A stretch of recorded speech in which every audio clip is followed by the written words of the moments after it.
Flash flood warning! I've not gotten this in a long time!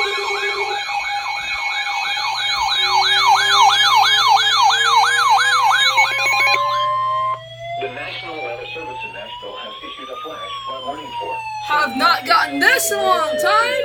southeastern Maury County in Middleton. Ha ha ha! 45 p.m. Central Daylight Time. Flash flood At warning. 3:47 p.m. Central Daylight Time, Doppler radar indicated thunderstorms producing heavy rain this is a across the double warned header. area.